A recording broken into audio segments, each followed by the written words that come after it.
নমস্কার, welcome back to family study channel. আজ আমি তোমাদের করাবো ক্লাস 6-এর বাংলার বঙ্গ আমার জননী আমার যে প্রশ্নের উত্তরগুলো আছে সেই প্রশ্নের উত্তরগুলো আমি করিয়ে দেব। আচ্ছা, আগে পড়ে নেওয়া যাক। বঙ্গ আমার জননী আমার, কে লিখেছেন? দ্বিজেন্দ্রলাল রায়। বঙ্গ আমার জননী আমার, ধাত্রী আমার, আমার দেশ। কেন গো মা তোর শুষ্ক নয়ন, কেন গো মা তোর রুক্ষ কেশ, কেন গো মা তোর ধুলায় আসন, কেন গো মা তোর মলিন বেশ। ত্রিংশ কোটি সন্তান যার, ডাকি উঠছে আমার দেশ। উদিল যেখানে বুদ্ধ আত্মা, মুক্ত করিতে মোক্ষদ্বার।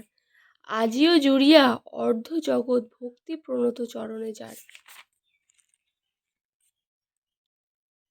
অশোক যাহার কীর্তি ছাইল, গান্ধার হতে জলধি শেষ। তুই কিনা মাগো তাদের জননী, তুই কিনা মাগো তাদের দেশ। একদা যাহার বিজয় সেনানী, হেলায় লঙ্কা করিল জয়। একদা যাহার অর্ণবপোত, ভ্রমিল ভারত সাগরময়। সন্তান যার তিব্বত চীন, জাপানে গঠিল উপনিবেশ।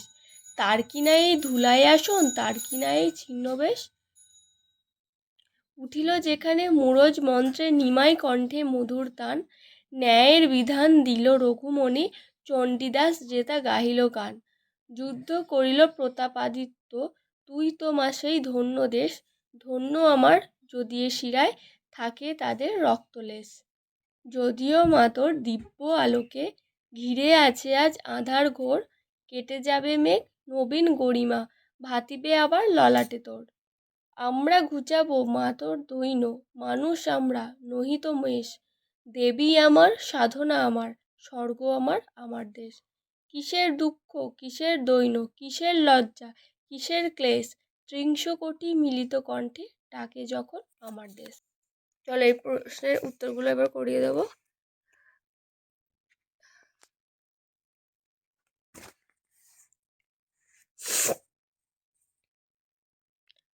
প্রথমে বলেছে, আচ্ছা এইগুলো দেখো, দ্বিজেন্দ্রলাল রচিত দুটি কাব্যগ্রন্থের নাম। রচিত কাব্যগ্রন্থগুলি হলো, এই কাকটা হবে আর্যগাথা দ্বিতীয় ভাগ, আর মন্ত্র অনেক আছে, আষাঢ়ে, আলেখ্য, ত্রিবেণী, যে কোনো দুটো লিখতে পারো। কবি দ্বিজেন্দ্রলাল কবিতার মূল সুর কী ছিল? কবি দ্বিজেন্দ্রলাল কবিতার মূল সুর ছিল স্বদেশপ্রেম। তারপরে দুয়ের দাগেরটা হচ্ছে, নিচের বিশেষ্যগুলিকে বিশেষণ ও বিশেষণগুলিকে বিশেষ্য রূপান্তরিত করো। বিশেষ্যগুলিকে বিশেষণে আর বিশেষণগুলিকে বিশেষে রূপান্তরিত করেছে। মলিন, মলিন হচ্ছে বিশেষণ, মলিন হচ্ছে বিশেষণ। মলিনের বিশেষ্য হবে মালিন্য, মলিনতা। তারপরে আছে মধুর, মধুরও হচ্ছে বিশেষণ, এর বিশেষ্য হচ্ছে মাধুর্য, মাধুরী, মধুরতা, যে কোনো একটা বা চাইলে দুটো করে নিতে পারো। আসন, আসনটা হচ্ছে বিশেষ্য, বিশেষ্যর বিশেষণ আসীন, আসীনের মানে আসনের বিশেষণ আসীন। দৈন, দৈনর বিশেষ্য, দৈন হচ্ছে বিশেষ্য, দৈনর বিশেষণ হচ্ছে দিন। প্রণত, প্রণত হচ্ছে বিশেষণ, আর বিশেষণ প্রণতর বিশেষ্য হচ্ছে প্রণতি বা প্রণাম। তারপরে বলেছে তিনের দাগের নিচে কতগুলি উপসর্গযুক্ত শব্দ দেওয়া হলো, শব্দগুলি থেকে উপসর্গ আলাদা করে দেখা। উপনিবেশ, উপনিবেশ থেকে উপ হচ্ছে উপসর্গ। তারপরে আছে অশোক, অশোকের, অশোকের মধ্যে উপসর্গ হচ্ছে অ, আলোকের মধ্যে উপসর্গ হচ্ছে আ, প্রণতর মধ্যে উপসর্গ হচ্ছে পরাফলা। আর দাগে নিচের বাক্যগুলি উদ্দেশ্য বিধায় অংশ ভাগ করে দেখাও। প্রথমটা আছে, কেন গো মা তোর মলিন বেশ। প্রথমের উত্তরটা দেখো, উদ্দেশ্য হচ্ছে মা তোর বেশ, আর বিধেয় হচ্ছে কেন গো তার মলিন। তারপরে বলেছে, অশোক যাহার কীর্তি ছাইল, গান্ধার হতে জলধি শেষ। চারের দুয়েরটা হচ্ছে, অশোক হচ্ছে উদ্দেশ্য, বিধেয় হচ্ছে যাহার কীর্তি ছাইল, গান্ধার হতে জলধি শেষ। চারের তিন, একদা যাহার বিজয় সেনানী, হেলায় লঙ্কা করিল যায়। চারের তিন দেখো, একদা যাহার বিজয় সেনানী, আর বিদেহ হেলায় লঙ্কা করিল জয়। চারের চার দেখো, ন্যায়ের বিধান দিল রঘুমণি।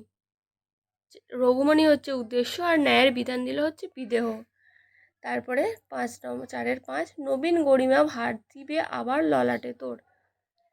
উদ্দেশ্য হচ্ছে নবীন গরিমা, আর বিদেহ হচ্ছে ভাত দিবে আবার ললাটে তোর। দাগে দেখো, নিচের বিশেষ ও সর্বনাম শব্দগুলি নির্দেশ মতো লেখো।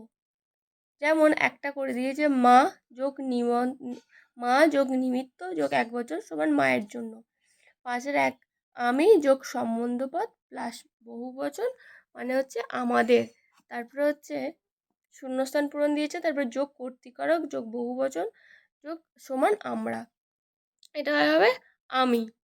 তারপরেরটা বলেছে শূন্যস্থান পূরণ দিয়েছে, যোগ সম্বন্ধপদ যোগ একবচন সমান তোর, এখানে হবে তুমি। যিনি যোগ সম্বন্ধপদ যোগ একবচন সমান যার। শব্দার্থ দেখো, ধাত্রী মানে হচ্ছে ধারণকারিণী, ত্রিংশ হচ্ছে 30 সংখ্যক, মোক্ষ মানে মুক্তি বা নির্বাণ, ছাইল আচ্ছাদন করা, গান্ধার হচ্ছে কান্দাহারের প্রাচীন নাম। এর শব্দার্থ হচ্ছে সঙ্গীতের রাগ বিশেষ বা স্বরগ্রামের তৃতীয় স্বর। গা সেনানী সেনাপতি বা সৈন্যদল, অর্ণব পোত সমুদ্রগামী জাহাজ, ছিন্ন ছিঁড়ে গেছে এমন, মুরজ বাদ্যযন্ত্র বিশেষ, গরিমা গৌরব বা মহাত্ম, ভাতিবে প্রকাশিত হবে বা দীপ্তি পাবে, দৈন্য মানে অভাব, ক্লেশ মানে কষ্ট বা যন্ত্রণা। 6 দাগের দেখো, একই রকম অর্থযুক্ত শব্দ কবিতা থেকে খুঁজে নিয়ে লেখো। প্রথমে আছে গৌরব। মানে হচ্ছে গরিমা, মানে একই অর্থের শব্দ হচ্ছে গরিমা। তারপরে আছে সুর হচ্ছে একই অর্থের শব্দ তান, মুক্তি মোক্ষ, নতুন নবীন, জলধি অর্ণব। 6 দাগের হয়ে গেল। এবার 7 দাগের কি বলেছে দেখো, নিম্নলিখিত প্রত্যেক ব্যক্তি ও প্রতিটি স্থান সম্পর্কে 2-4টি বাক্য লেখো। মানে এনাদের সম্পর্কে 2-4টি করে বাক্য লিখতে বলেছে। প্রথমে বুদ্ধ, তারপরে রঘুমণি, নিমাই, চণ্ডীদাস। প্রথমে বুদ্ধ দেখো, পরপর লিখে দিয়েছি দেখো।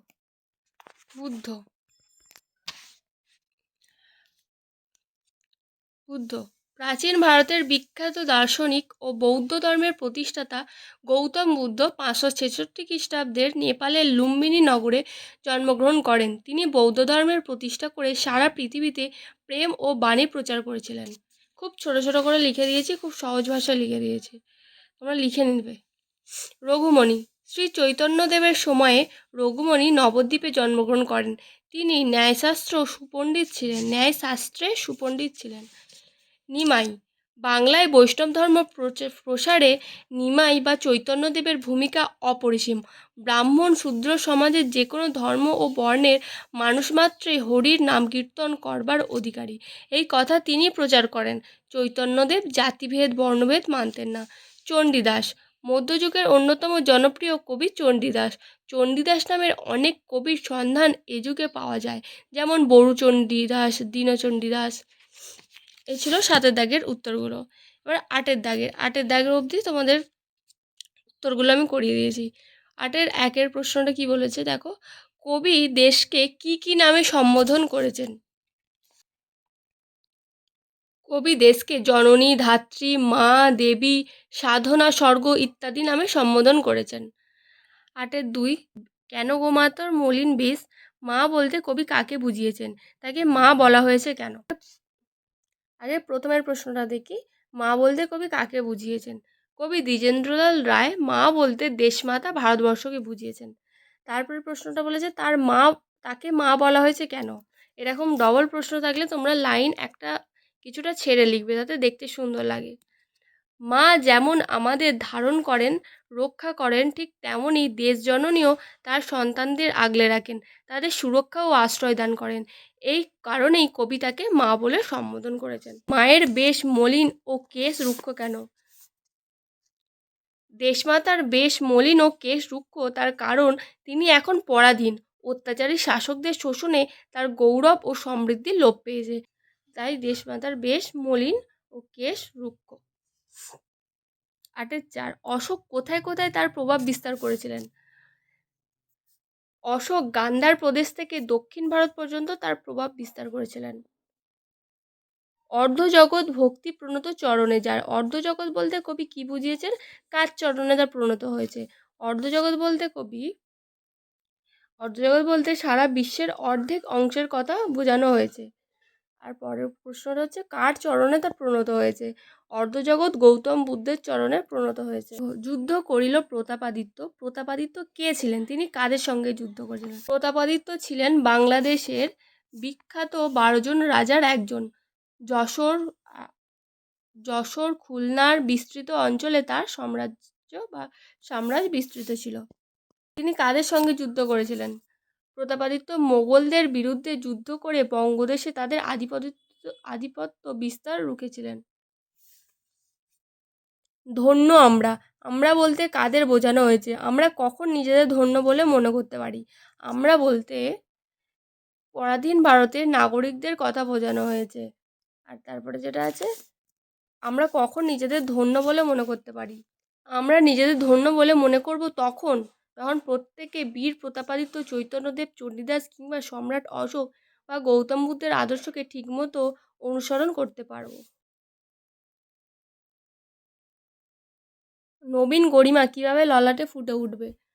নবীন গরিমা ললাটে ফুটে উঠবে যখন দেশমাতার 30 কোটি সন্তানেরা মিলে তাদের জননীর হারানো গৌরব ও সমৃদ্ধি ফিরিয়ে আনবে।